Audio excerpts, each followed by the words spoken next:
Hi, good morning, everybody. It's 11:30. We'll go ahead and get started with the pre-commission agenda. For the president's report, I'll just share that last Thursday I participated in a town hall with Councilmember Halliburton in the areas where our two districts overlap. And it was a great opportunity to hear from residents and have their representatives from both the city and ACHD together to answer questions. And just a thank you to Justin and Aaron for being there with me. That's all from me. Are there any general housekeeping items or discussion about the agenda from the commission? Commissioner Nelson? Yeah, I just want to, last Thursday was my first all-staff meeting, and I just want to thank the executive team and everyone who helped put that together. I thought it was just fantastic. So thank you. And the food was great too. Great. Anything else? All right, well, then we will hand it over to Director Head for the director's report. Thank you, Madam President, Commission. A few of those things I have in my director's report. So thank you for the introduction to that. As we continue, Commission, this is always our focus to build infrastructure, and we are grateful for the opportunity to continue to do that here at ACHD. I wanted to give you an introduction today.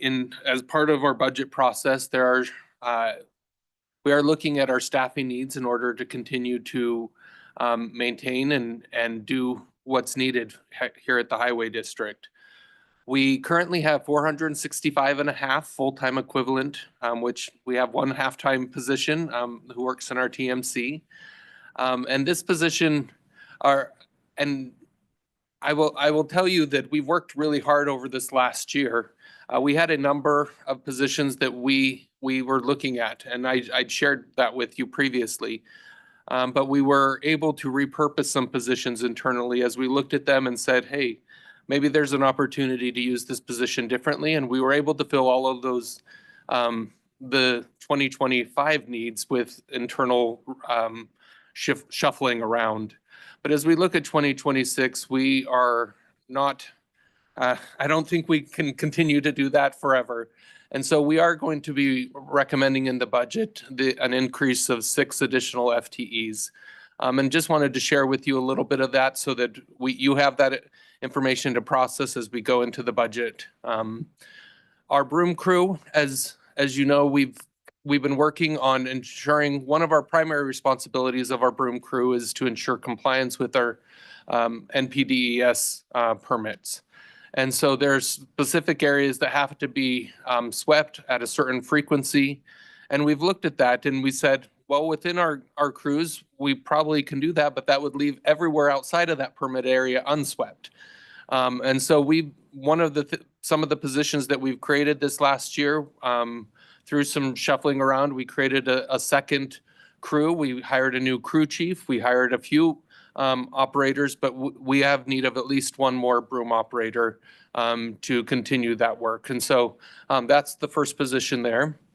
At one point in time, we did discuss with you the addition of a signal construction lead worker.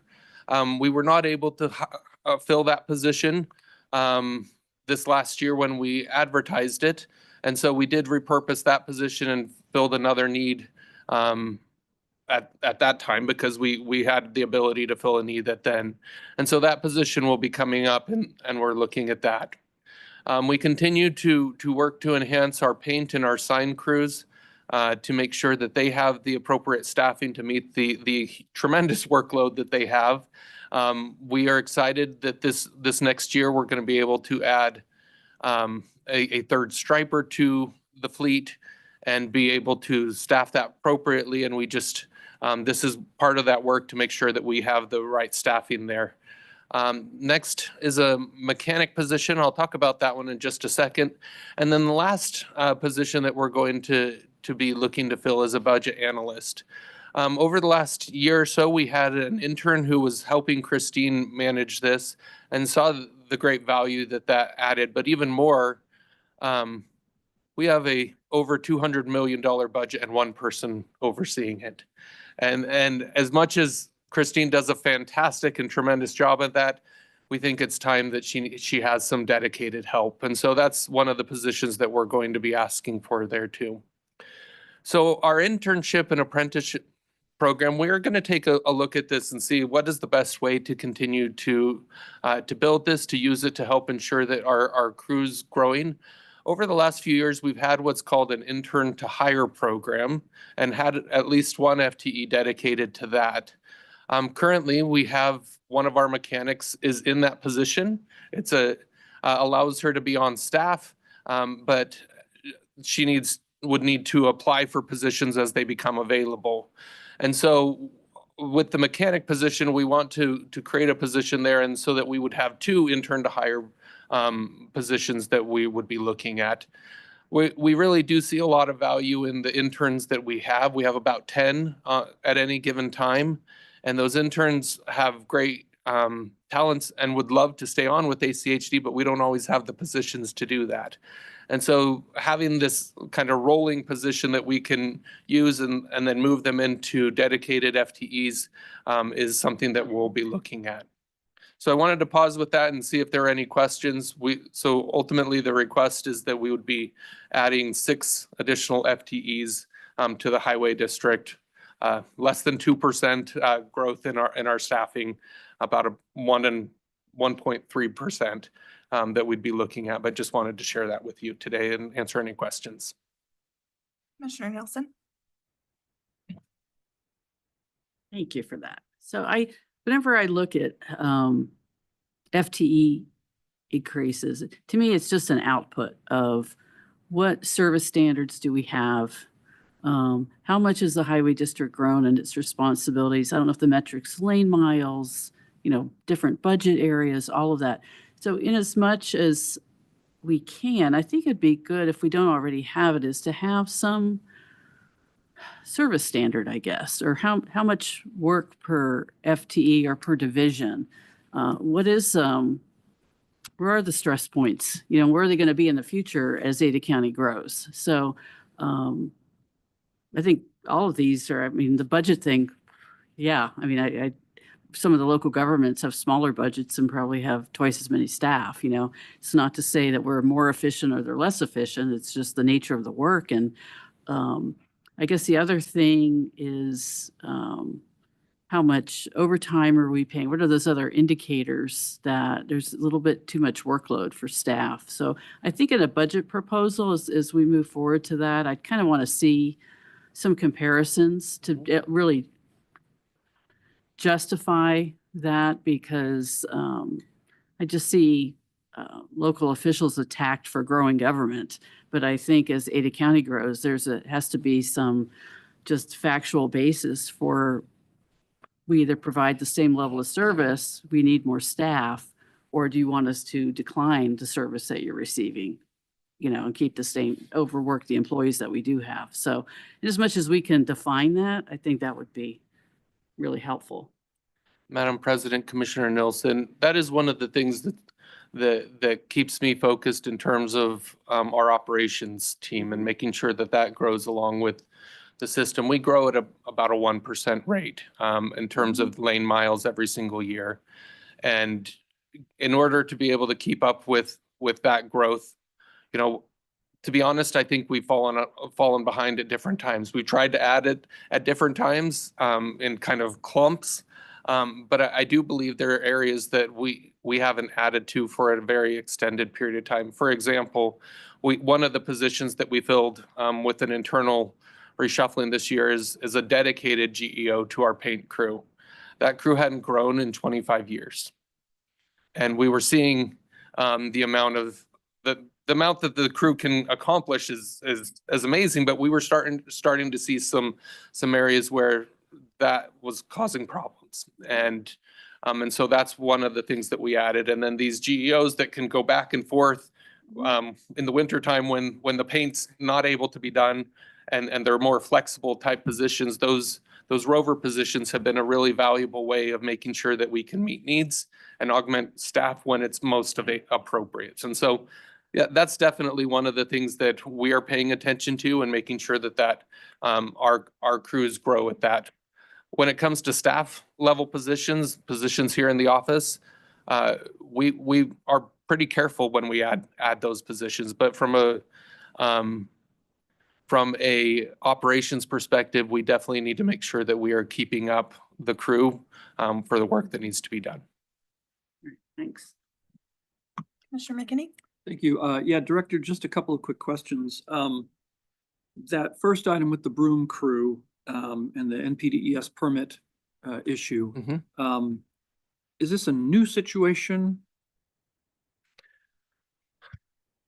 Madam President, Commissioner McKinney, great question. We have not, for a number of years, when we did our annual reporting, we were not able to say that we are in full compliance, but we're working towards it.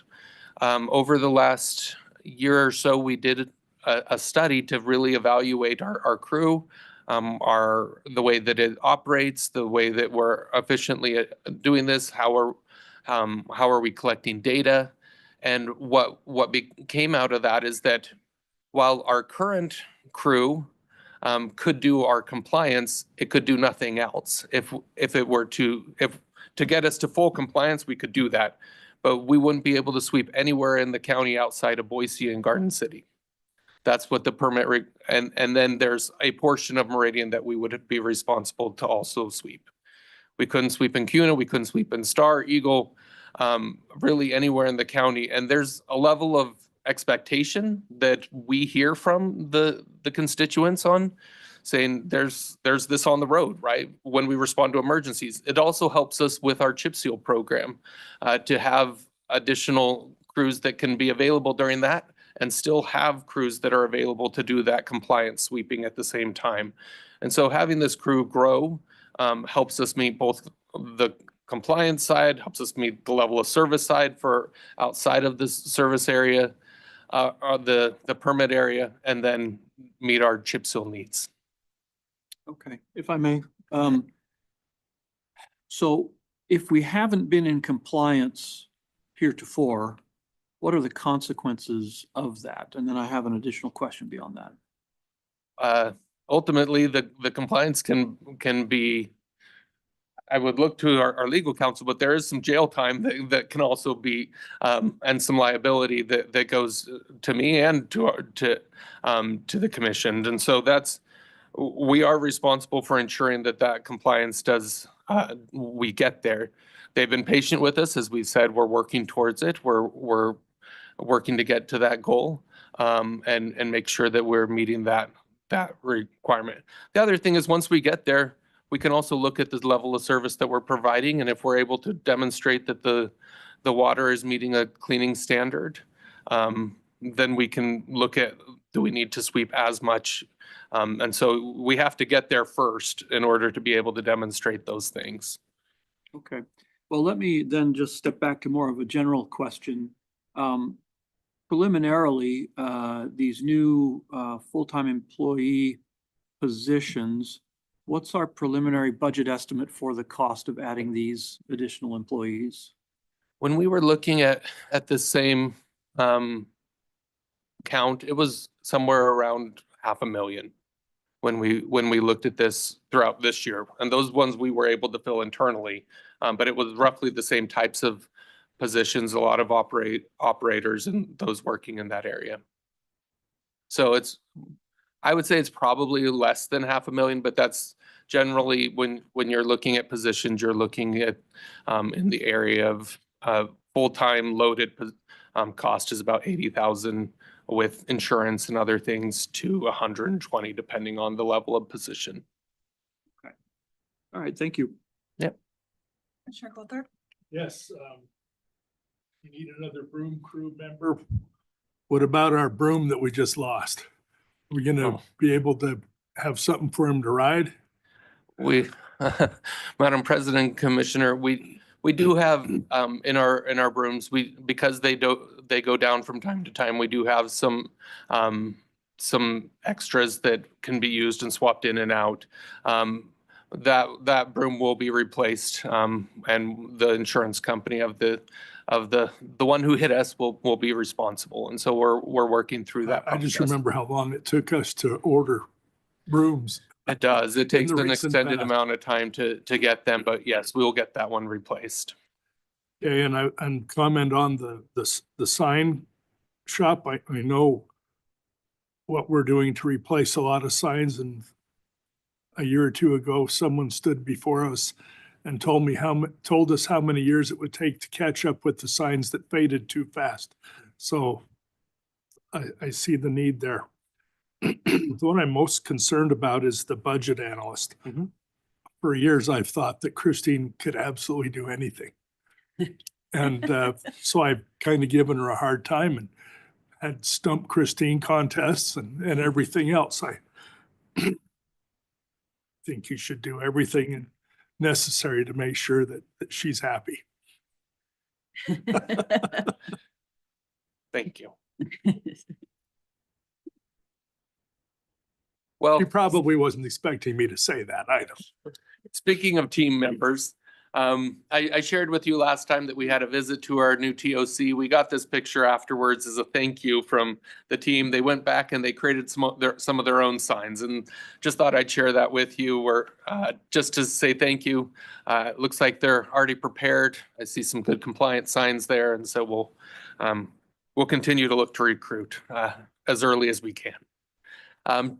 Just to summarize a number of public meetings that happened and that our team was involved in, as well as the commissioners. We have Commissioner Nielsen right up there at the top and Commissioner Gold there in that next one. There's a lot of opportunities that we've had to be out in the community and provide good information. We do have a number of special events this week going on, and just wanted to make sure that you're aware these are events that will impact traffic in the different areas where they're occurring. And so lots going on there. Our crew, our team was able to participate with the Safe Routes to School, as well as the Boise Police Department, in a back to school or a bike to school day to Shadow Hills.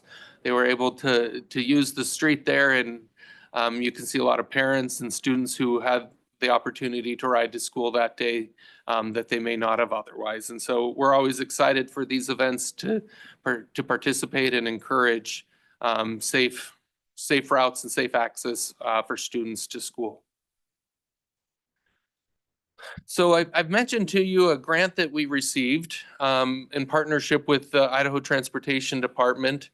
We've been working with some students at one of the local high schools on some videos that could be used and displayed at the beginning of at the movie theater, as well as before the free movies that are going to be shown out in Meridian. They have movies in the park. And so these videos are going to be there. But this was a video, we took an idea to a school, and the student said, wait a second, we got this. Let us do that. And so this is one of the videos that they produced that we just thought we'd share with you today. Oh, sorry. Hit it again.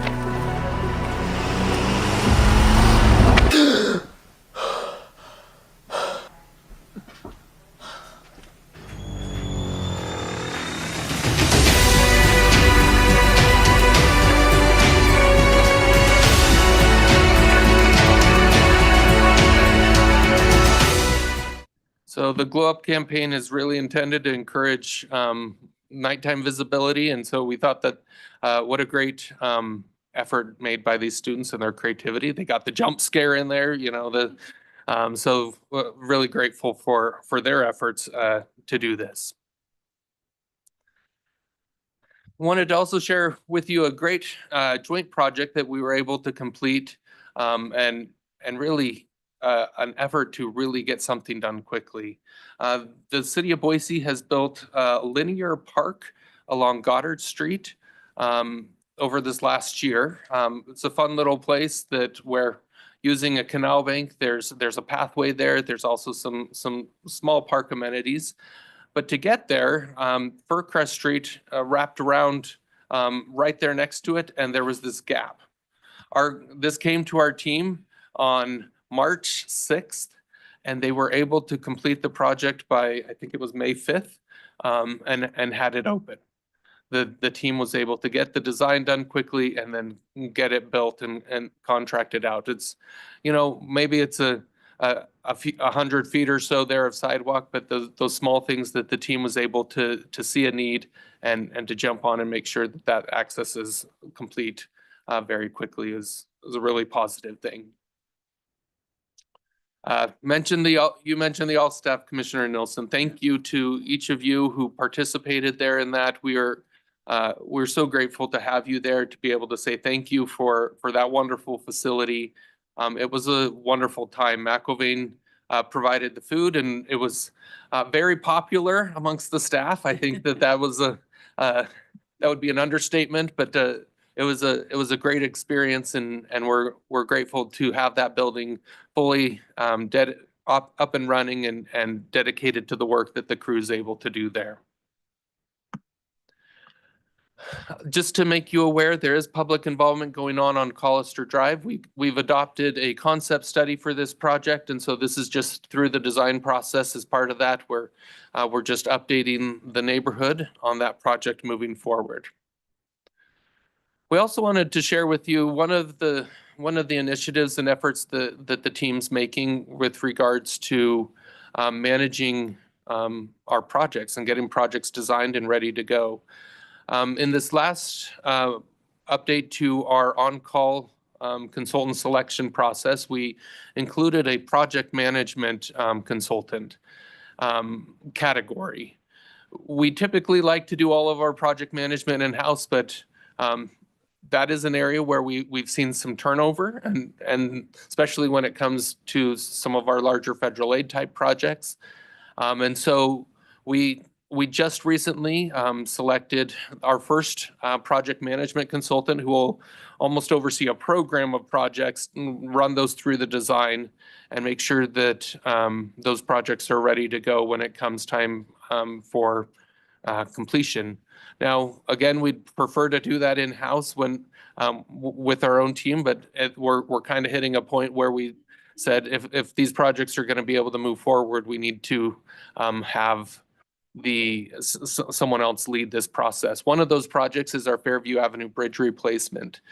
This is a location where we've seen a need over a number of years. We've experienced some concerns we've been able to address, but really recognize that this structure, which is actually two structures, half of it's really old and half of it's still really old, but just a little bit newer, that we need to work through. And so that project manager will be able to help us lead that project and make sure that we have all the right expertise at the table. We also wanted to let you know the official design of the replacement of the Eckert Road Bridge will kick off this next week. LTAC has signed the contracts or signing the contracts as we speak, and that project will be ready to go, and we'll start working with the community on that.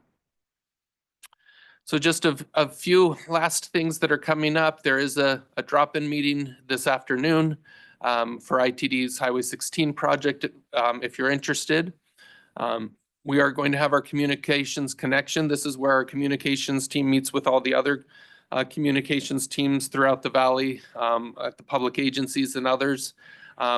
We have 30 people already signed up. We're going to be talking about ACHD Connect and how we can coordinate through that system. And this will be held at the TOC starting tomorrow at 9 a.m. There's some State of the Cities coming up.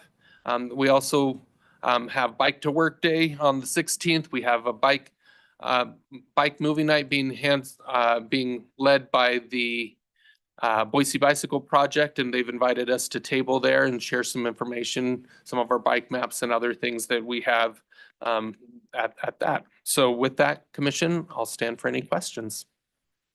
Questions? Great, thanks, Director. Thanks Thank for the you. great update. Lots of good information in there. Okay, with that, we're going to be at ease until 12 o'clock.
Usually there's an announcement.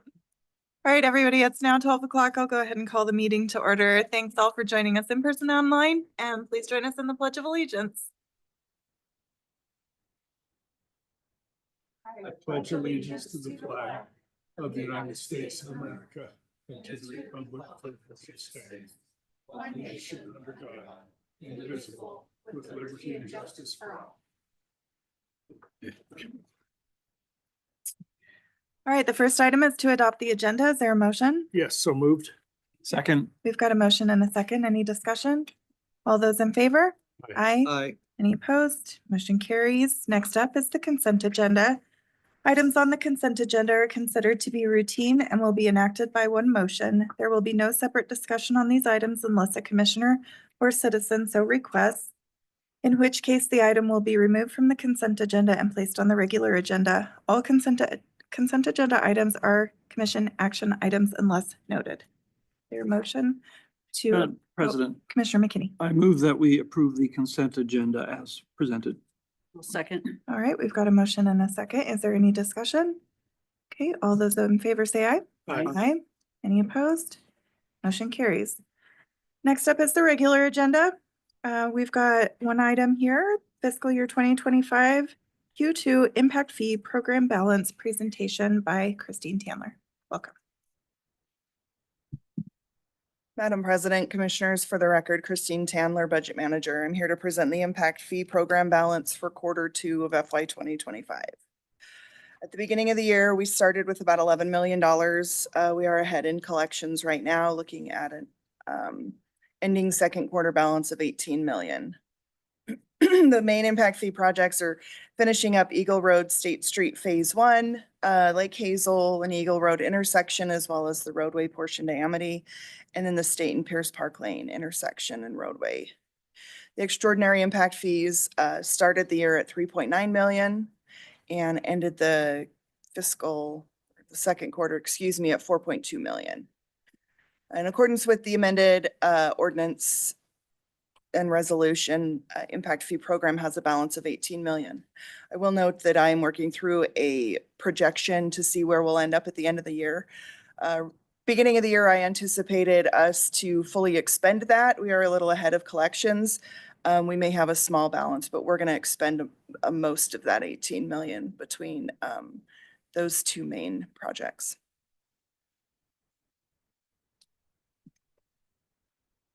Any questions or comments?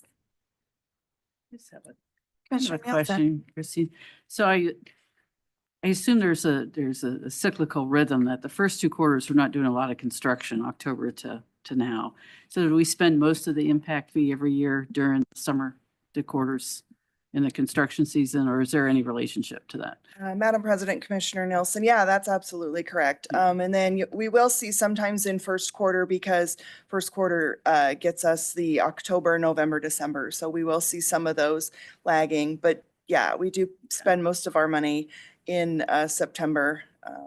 From our financial perspective, those are big dollar months for us. And September 30 is, while it's our year end, to everybody else, it's just a month. So we've just, we worked through that process. Okay, thank you. You're welcome. Do you need a motion or is this information? Nope, only? just Okay, information. very good. Thank Thank you. you. Okay, next up are discussion items, public communications. Do we have anybody in person or online who wish to address the commission? Okay, seeing none, the meeting is adjourned. We'll move on to the post-commission agenda. We've got a couple of work sessions. Up first is the 2025 chip seal presentation. And welcome, Lloyd.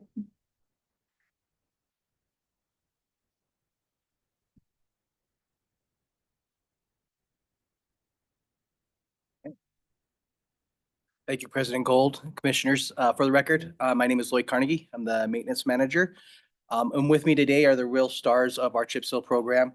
We've got Greg Fullerton, the Superintendent of Traffic Operations, Bobby Abaddon, Superintendent for Adams, and Rich Shaw, Superintendent for Cloverdale Division. Missing with us today is Heather Friddle, which is the Superintendent of Maintenance Projects, and Aaron Chestnut, the Superintendent of Fleet. And they really keep the ball rolling for our chip seal program. So today I'm presenting one installment in our ongoing series of presentations to the commission on our pavement preservation management strategy. This presentation will focus specifically on our chip seal program, and in the coming weeks, Diane will share the next presentation, which will cover our overall preservation strategy and our future recommendations. So to start off, I have a quick chip seal video I'd like to share with the commission.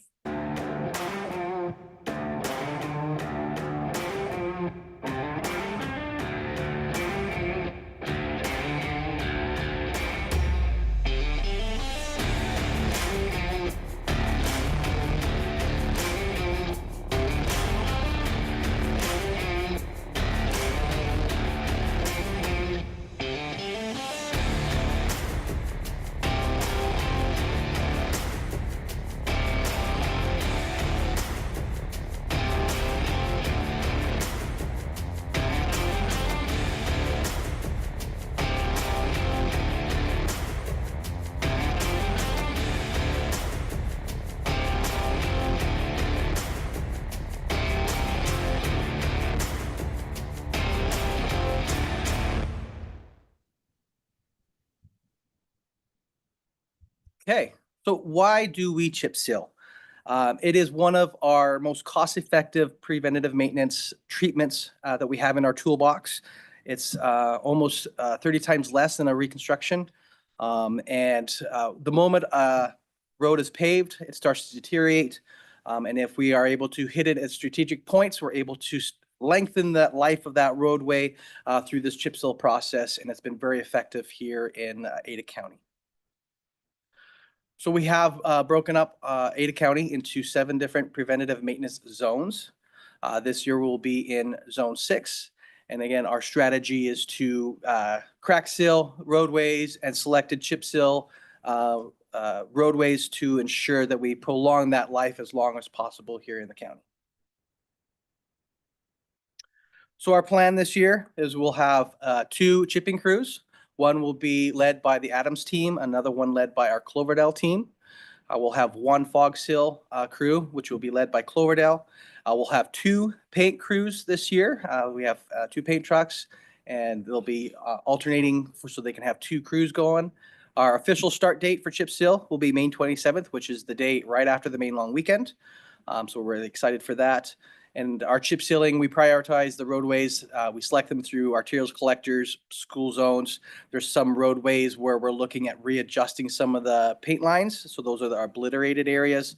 And then roads, when we were last time in this zone, ones that weren't chip seal at that time, we looked through those and determined which ones need to be chipped this year. So the overall cost for this year is about $9.4 million with 43,000 team hours. We have planned currently 311 lane miles, which will equate to just over 53,000 tons of liquid asphalt and over 30,000 tons of aggregate put onto the roadway. So a lot of work, but our team does a great job of doing it. So our chip seal process, the first step is sweeping the road. For every lane mile that we chip seal, our sweepers are doing 4 to 5 because it's very crucial at the beginning that they clean that roadway, make sure we have a clean surface for that emulsion to go on and then the chip seal to be applied to, because if it's not clean, it will just pill off and then it would be for naught.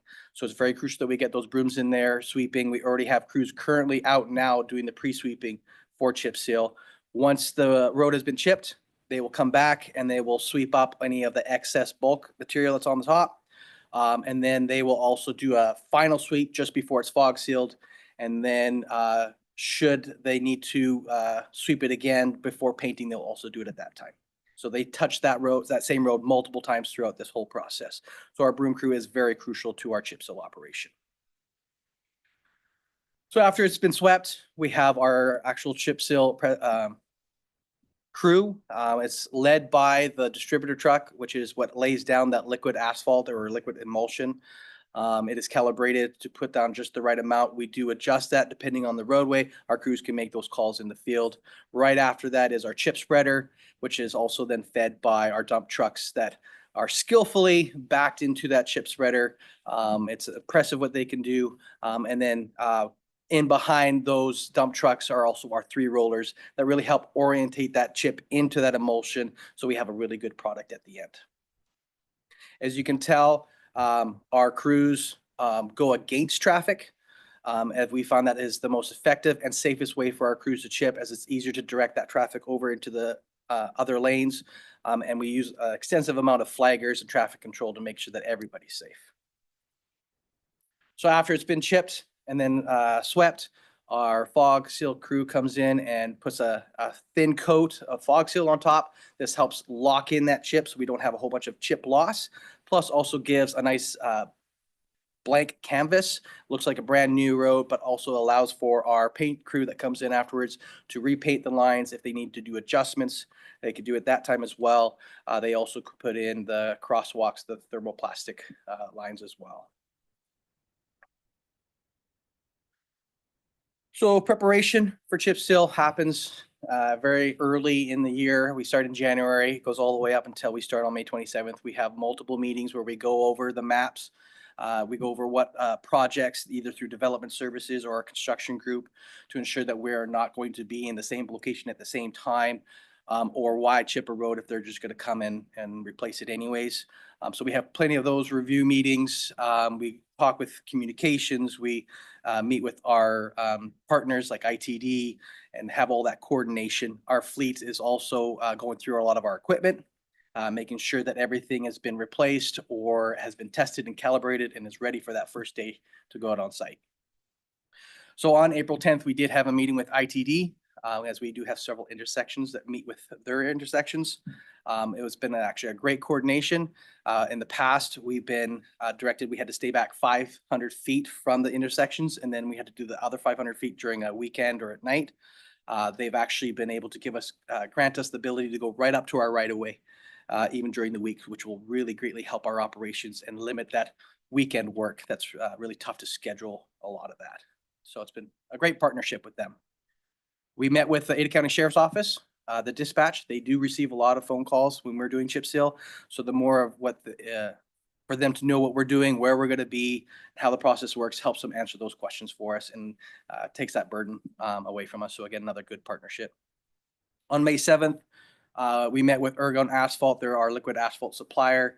We had a plant tour as well as training at their plant. As you can tell, dealing with hot liquid asphalt can be dangerous. And so we wanted to make sure our operators got to see where they were going to load up and how to load up and just kind of meet those people that they will be dealing with throughout the chip seal process. I'm here today giving the commission a presentation. And then on 19th, which is next Monday, we're going to have a training day with Etnier. So that is the manufacturer that manufactured our chip spreader as well as our distributors. They have a representative that's coming out. They're going to be right in with us, with our operators, working out the equipment, showing the ins and outs of it to make sure we have a holistic training on those pieces of equipment. Plus, it's where we're doing our soft start for the 8th Street auto seal. So it just works hand in hand with that. And then again, our official start on May 27th, where we have our chip seal training over in our broom shed here at Adams. And then we go out and start working in the chip seal areas.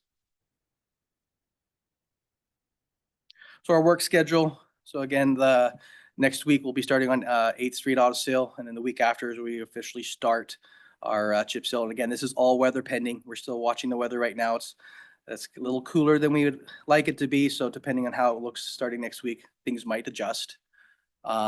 On June 19th, there will be no chip sealing for the Juneteenth holiday. Again, we appreciate and thank the commission for approving those holidays for our workers. We will not be doing any chip sealing for the 4th of July holiday week.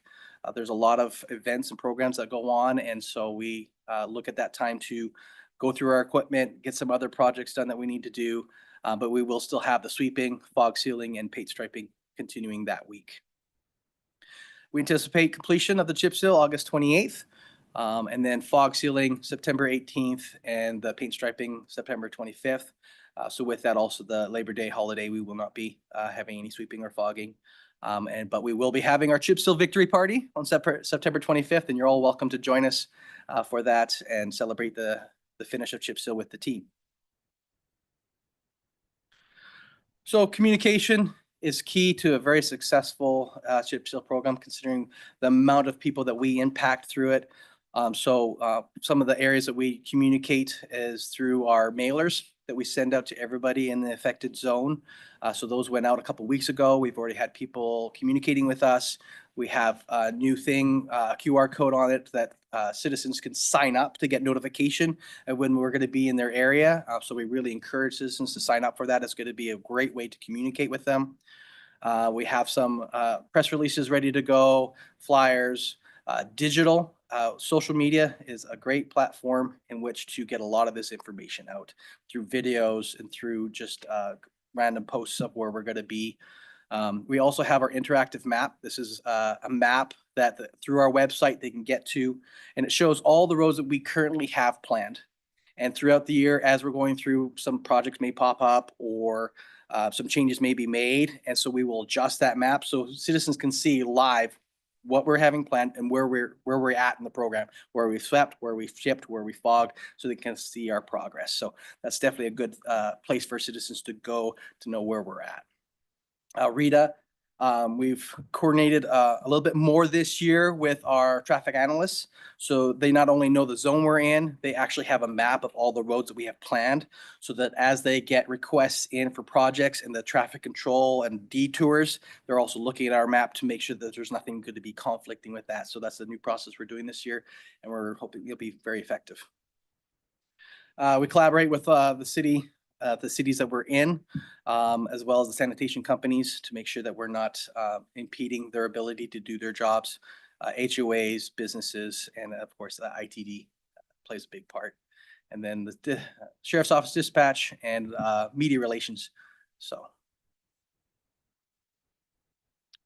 we'll be again in Zone 6 this year, which is the west border of Ada County, all the way to about Highway 55 from Ustick Road to the northern border.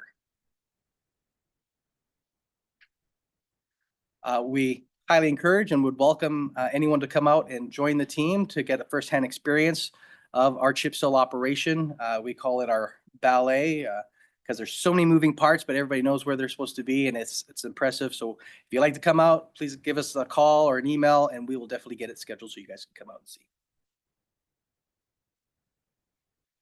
So as noted in our opening slide, chip seal is just one of several preventative treatments available in ACHD's pavement maintenance toolbox. Diane will return to the commission on June 4th to provide an overview of all preventative treatments, including what has been implemented to date and the team's recommendations moving forward. Additionally, we will return the commission in August to present the capital rehabilitation strategy. With that, I'll stand for any questions. Commissioner Goldthorpe. Yes, a couple of things. I'll try and mix it all up into one.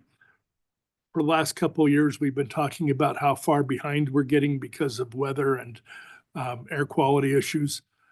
And we were going to watch with great anticipation the experiment ITD was doing with late season chip sealing. And according to the media, that was an abject failure. What are we doing, and is there some kind of a solution for what happened with the ITD project? President Gold, Commissioner Goldthorpe, good question.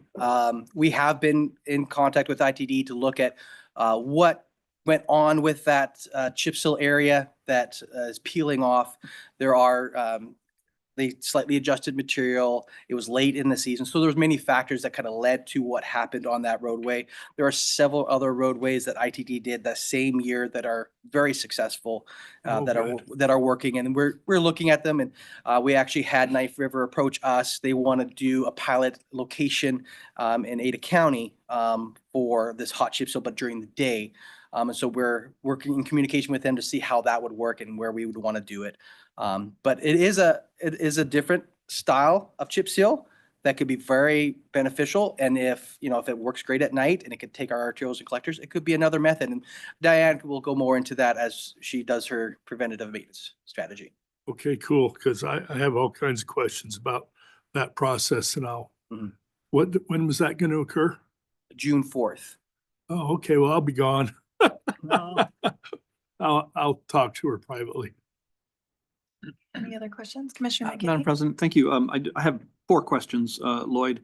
And so following off of kind of what Commissioner Goldthorpe said, last year, it's my recollection that we only had one chip seal crew operating. Is that correct? Or was that the year before? President Gold, Commissioner McKinney, we had 2 chip seal crews last year. It was the year before that we were still only at one. Okay, okay. How does the chip sealing program or plan integrate with our crack sealing and pothole filling? Is that all kind of wrapped up prior to chip seal? President Gold, Commissioner McKinney. So our crack seal, we usually have that finished up just before we start going into chip seal. So our crews have just finished up crack seal in the Zone 6.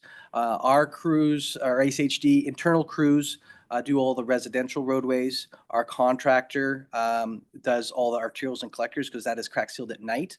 They finished Zone 6 earlier last year. And they're already currently working in our Zone 7 through the contractor. So we definitely have the crack seal done prior to us chip sealing. And then potholes, as we see them, we do fix them. We also have one of our interns. We have them come in and they will pre-inspect the entire zone a year in advance, noting any sidewalk, curb and gutter, and pavement restorations that we may need to do prior to chip seal, and we try our best to get through that entire list before we go in and chip seal that zone. Okay, okay, good. Looking at the area that we're doing this year, Zone 6, how do we deal with a major arterial that's only 2 lanes and yet has heavy traffic volume? I'm thinking specifically of Linder Road where it crosses the Boise River. That section of Linder Road is, as we know, very highly congested. And of course, in desperate need. And of course, we've got plans, but it's all preliminary. It's going to be years before we actually get to rebuilding that and widening that. How do we deal with a really heavy traffic situation when we have to close it down 1 lane for chip sealing? What's our standard approach there? President Gold, Commissioner McKinney, our chip seal operation is definitely a more fast-paced moving operation. And so if we have those higher congested roads with limited lanes to move traffic, we have 2 contractors on staff for traffic control, and we ensure that we have enough flaggers on staff to be able to safely move that traffic and then keep it moving as fast as possible. Okay. And I guess we're probably going to put signage out to try to encourage people to take different routes at the same time, presumably. President Gold, Commissioner McKinney, we generally don't do detours for mobile operations, but we do have signs out, like, slow 20-mile-per-hour signs, chips, loose gravel up ahead. They kind of future or early notification that we're going to be there. But we don't have the detours because it's very fast-paced, mobile. We're in and out. Okay, good. Final question then, just for my sake, I'm curious, when the chip seal crew reaches a bridge that has an exposed concrete deck, do we chip seal those or do we not? Do we leave those alone? President Gold, Commissioner McKinney, generally bridge decks, we do not chip seal over as our bridge team has other methods and other treatments that they plan for those bridge decks. Okay, good. Thank you. Appreciate what you do. Thank you. All right, thanks, Lloyd. Thanks to you and the Chip Seal team for all your work. Thanks also for highlighting your coordination and partnership in this and the communications efforts. Know that there's a lot that goes into it and look forward to updates as the season moves along. Thank you. Thanks. Okay, next up, our second work session is the 2026 to 2030 5-year plan public and partner agency request presentation. Welcome, Christy.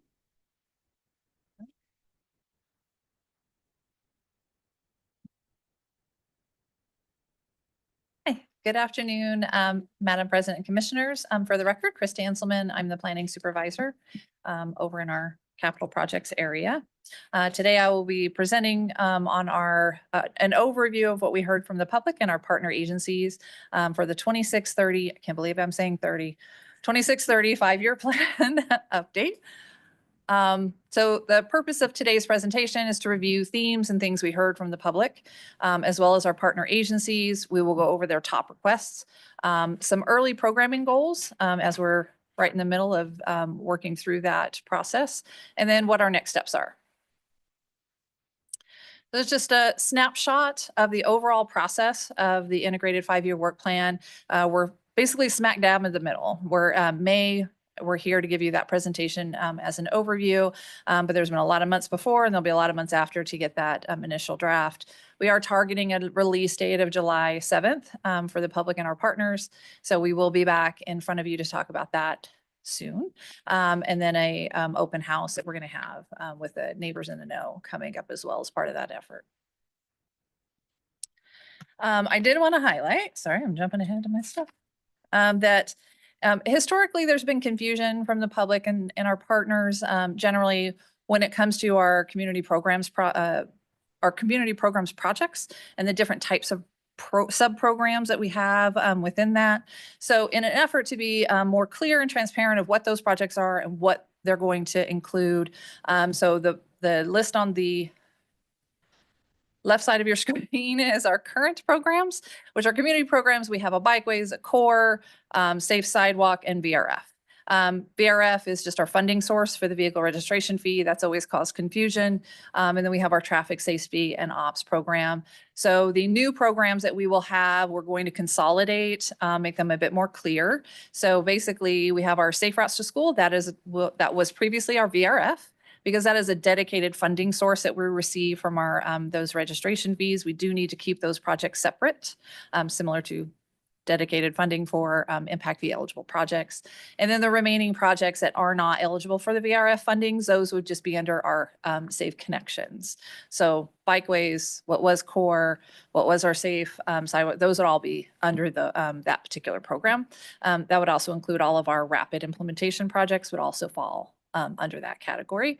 And then our traffic ops, just again, consolidation, a little bit more clear. It's just basically our traffic signals, new and upgraded program, just under one, because it did kind of cause confusion as well as what was the difference between the two programs. So I just wanted to highlight that one change that we are making in our program. So you'll see that reflected in the plan when it comes out.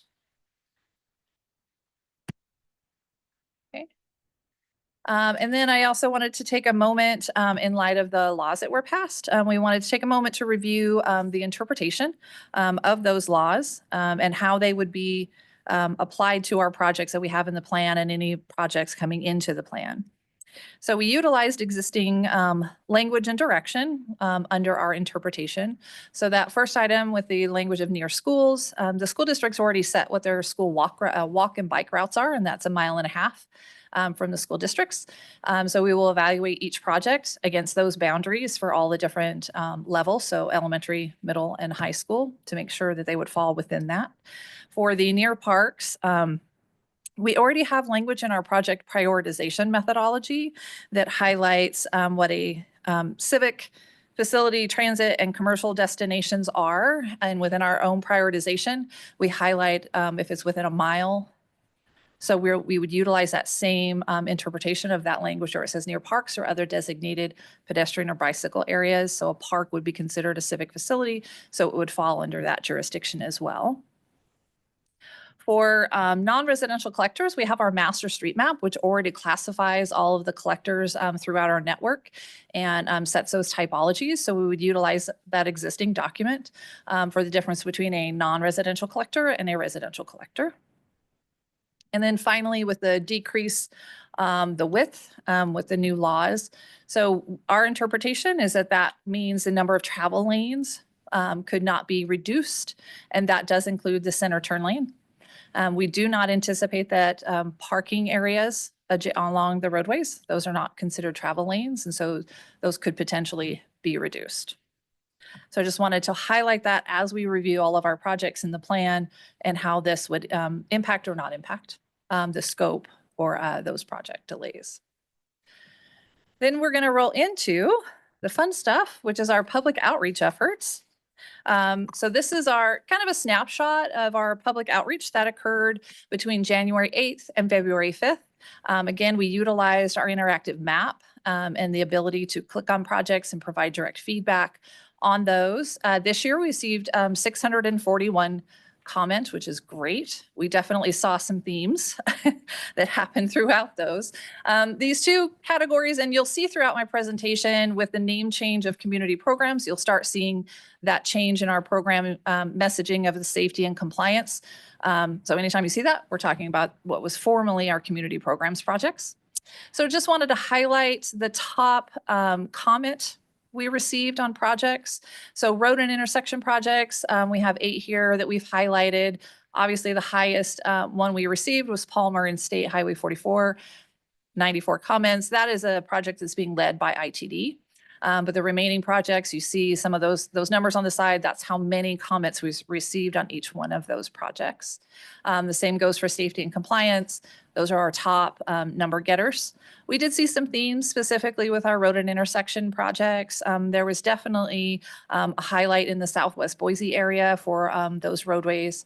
We received 73 total comments between the Amity, Cloverdale, 5 Mile, Lake Hazel, Maple Grove, and Victory corridors. Those continue to be areas that we get a lot of comments on. And then the Linder Road corridor itself. So there's multiple segments, north-south corridor, and over the Boise River, we received 32 comments on those. The safety and compliance, that's generally, we get those all over the entire county. They're predominantly safe routes is generally what we get the majority of on those comments.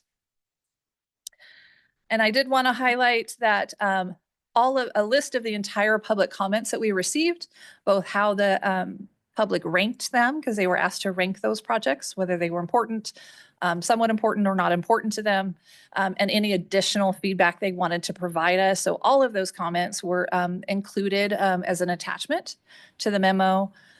And those were all provided to the commission prior to today's presentation. Additionally, all of our partner agency requests are also attached to that memo.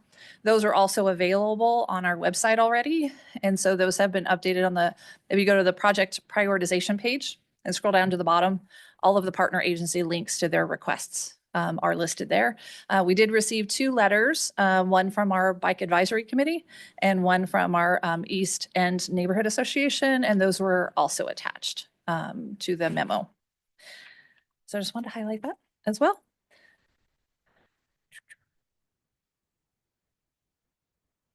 So now we'll jump into our partner agency request. This is just an overview, this first slide. I will dive a little more deeper in the subsequent slides onto each agency's top requests. So this is just an overview. So as just a reminder, the list on the left hand of the screen, those are all of our partner agencies. So it's all 6 cities, the school districts, Ada County, Boise State University, and VRT. So the total number of requests that we received this year was 636. Every year that increases. I wish it was go down, but it always increases. There's a lot of need out there. And then breaking them down between the 2 categories. So there were 223 road and intersection requests and 413 safety and compliance requests. And you'll see a lot of overlap between some of our agencies, between Ada County, school districts, and the cities. You'll see a lot of projects that came across both lists. Commissioner Goldthorpe? Yes, thank you. Quick question. I know we get an awful lot of citizen requests as well. Do we integrate those in with these, or do we keep them out separately? And so anytime, Madam President, Commissioner Goldthorpe, anytime we receive a request from somebody from the public, there are several things that we do. We direct them to our community programs page where they can submit a separate request for just maybe it's something that's not on our list yet, or it's not on our map. Because part of our map, we have projects in the 5-year, and then we have our beyond 29. And so that's every project that has been identified to date in the system, and it shows on the map. So they are able to click on ones not even in the 5-year yet. So if it's not there, they can submit a request and we will add it to that map. So we give them multiple opportunities for that. We also encourage them to reach out to our partner agencies, and all of the public requests that we receive, we also share those with our partner agencies so that they can utilize that data when they give us their lists as well. okay, just follow up. I know that the most effective way of a citizen getting their concerns addressed is to have one of our partner agencies include them as a priority. Assuming that doesn't happen, and well, first of all, I think it's really beholden on commissioners to know what those are and to follow up on some of them so that they do wind up on our partner agencies' priority lists. But if they don't, I know it's been my experience, but I would probably urge the rest of the commission to be aware of those requests within the boundaries of their district and reach out. And sometimes the commissioners can expedite very effectively our partner agencies putting those on their priority lists as well. And my only reason for saying that and advising for that is because otherwise it's been my observation that they can easily get lost in the shuffle. Thanks. You're welcome. So our partner agency, we did do a kickoff meeting with our partners back in November. And then their submittals they had from December 5th through March 19th to submit those to us. And we did receive request lists from everybody on our partner agency list. So now we'll jump into each one of them separately. We'll start with all the cities and the county. So Ada County, we received 76 total requests. And the number that you see after the road and intersection or the safety and compliance, that's the total of number of each type. So these are just their top three. And the slides moving forward, it's going to be the top three of each of our partner agencies. We wanted to focus the attention there. So Ada County, Eckert, not surprisingly, and then Southwest Boise for their road and intersections. The safety and compliance, those look like roadways, and they are, but those are, they were looking for some interim treatments, and we will sometimes receive those requests from our partners where they will ask for an interim treatment on an arterial before we're ready to go out and do a road widening. And we have done those sometimes in the past, so that's what you see there. City of Boise, you can see their focus of their top three is on the State Street corridor. They've listed 3 of the roadway segments there. And then safety and compliance, they had a total of 75. And those total lists are as an attachment, but their number 1 request is the 15th and 16th. And if you guys recall, that one is, we're doing a concept study on that corridor that is kicking off shortly. So you'll start seeing stuff for that come out. So City of Eagle, 21 total requests. Their focus on their road and intersections was certainly on the Linder corridor. You'll see most of those in their top request. Safety and compliance, the Horseshoe Bend corridor, those were in their top 3. Garden City, 75 total requests. Road and intersection, we always see just for the commission, we generally don't see a lot of road and intersections with Garden City because there's not a lot of arterials in the city. And so you see a lot more under that safety and compliance. They do have a couple on Marigold, and those are things we're looking at with a concept study that's set to kick off in subsequent years for Marigold that we would incorporate those requests into that review. And then their safety and compliance Adams corridor, that again is a concept study that is also kicking off very shortly. So you'll see stuff come through on that project as well. City of Acuna, 33 total road intersections. You will see, I just wanted to highlight that these top 3 look a little bit different than their list. I did reach out to the City of Acuna for just clarification on what for their top 3, because they had, you'll see under safety compliance, the Avalon 10-mile to bridge. That was a very similar project to they had as their number 1 road and intersection projects. And spoke and got clarification that it's really an interim pathway they're looking for on that corridor. And so they said their true number 1 really is Deer Flat and K. So that's what you see reflective here. And then the 10-mile, you'll see the 10-mile corridors following that. City of Meridian, 114 total requests, 67 road and intersections. Linder Overland to Franklin continues to stay high on their list. And that one is, I think we have right of way underway, if I remember right. Their safety and compliance Stoddard is their number 1. City of Star, they had 30 total requests, and similar to the City of Cuna, and every time we get a list from a partner agency, we review them thoroughly. If we have questions, we follow up. So City of Star, you will also see a slight variation to their list that they submitted, because they had the Star Road corridor basically listed as their number 1, their number 2, and their number 3. So it is a very important corridor for the city. But in speaking to the mayor, he was very happy to have this reflected in lieu of what they had submitted to us, that Star is definitely their number 1, but their number 2 following would be Pollard. and Floating Feather intersection. Safety and compliance, Pollard Lane continues to be a focus, especially with the new school that was recently approved on that corridor. Boise School District, 46 total requests. The school districts, their requests tend to predominantly just focus on safe routes to school gaps and things to help support the school districts. So Roosevelt is a new request for them this year. And that's predominantly because the Owyhee, they had to redraw their boundaries for a couple of their schools in that area with Owyhee closing. So there's going to be a lot of kids that normally would have gone to Owyhee or now, excuse me, now we'll be going to Hillcrest. And so there's some needs to get the kids over to that area. Christine? Yes. Commissioner Nelson. Thank you. Boise School District, I don't see it on their list or described on the projects, but they used to really emphasize projects that would help eliminate safety busing. Are they done with all that now or, or I just can't discern which projects may have that Madam benefit as President, well. Yeah. Commissioner Nielsen, they do continue to focus on the safety busing. And we actually have staff that serve on those committees that help understand at a larger level what projects would tie into that. But their majority of their projects tend to focus on that walk route so that they can eliminate that safety busing.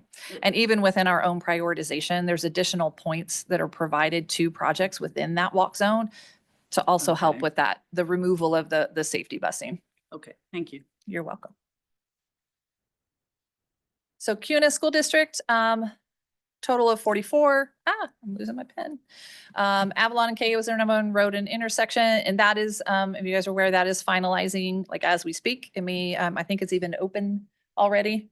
It just remained as a focus for them. So it still remained as their number one. After that, you start seeing the 10-mile corridors. 10 mile, they actually had listed on both as an interim and a final project. And then Porter and Cambric, that crossing. So that's our number one. That's also part of our RPI that we anticipate that one being done this year as well over the summer. So these will likely drop off, you'll see. West Data, 48 total. You see the McMillan corridor, a couple of those McMillan corridors for the West Data School District. And then safety and compliance, Linder at Kodiak. Again, that's an RPI project. So we anticipate that one also being done this summer. So it'll be nice to see some of these under completion. And then we go into Boise State and VRT. So Boise State had 14.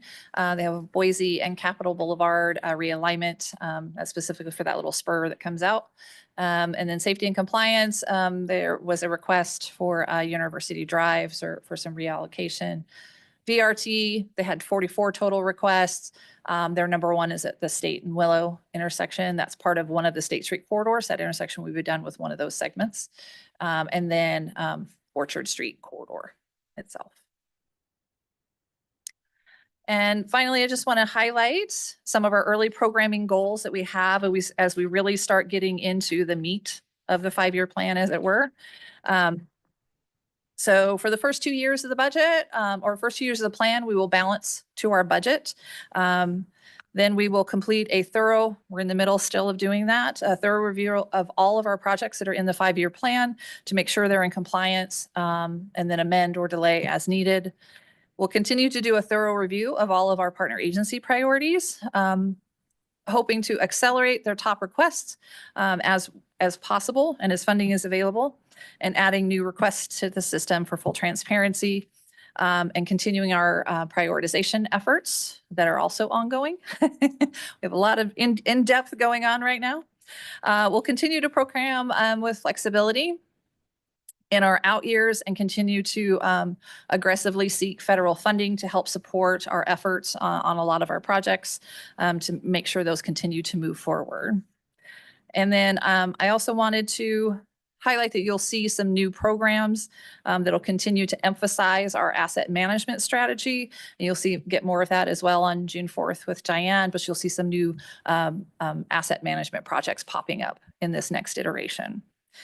And then I also wanted to highlight the rapidly approaching sunsetting of our VRF funding, which is set to sunset in 2028. That is additional funding we get through the vehicle registration fees. Specifically, we get about $14 million a year from the VRF. Half of which goes to our congestion relief and our safe routes to schools, and the other half that also helps to support ACHD in our projects. So we highlight that every year, and every year I get a little bit more nervous every time I program that we need to get that redone. So that's my plug for the day for the VRF program. And then into the next steps on the development of the integrated 5-year, I said the wrong name, 5-year plan. It has a new name, 5-year plan. Caught myself though. So July 16th, we will be back in front of you to show you the initial draft based on what we heard, based on all the public feedback. And then July 7th through the 14th, that is when the initial draft will be open for comment by the public, as well as our partners. We send that out to them as well. We will be attending the Neighborhood in the Know meeting. So that will be a joint presentation. So Christine will be presenting on the budget, and I will be there to present on the draft 5-year plan. We did that last year, and that was a great success. We thoroughly enjoyed it and got really great feedback on the plan during that meeting. August 27th, as you know, is the adoption hearing for the budget. Then we will be back once we get all of that information from the initial draft. I will come back on September 3rd, and there'll be another review of what we heard from our partners and what we heard from the public on the draft plan. And then that kind of tees up the adoption that we have set for September 24th for the 2630 FYP. And I will stand for any questions. There's any questions? Commissioner Nielsen? Would it be possible to get some analysis? I don't think we had discussed, if you want interim bike facilities before there's a road project, can we do that with the new state law? Yes. Okay. Madam Is Madam that- President, Commissioner Nielsen, yes, there are some things with the near schools and okay. near the civic facility. So there are some If- places where that would fall within the laws, yes. If it meets the spatial. yeah, Correct. Okay. Mhm. Yeah. And we'll review all of our projects based on those Yeah. parameters as well. All right, thanks, Christy. I Thank you. appreciate the information and look forward to this moving through its process as well. And with no other items on the agenda, we're all done for the week, and we'll see you all next week.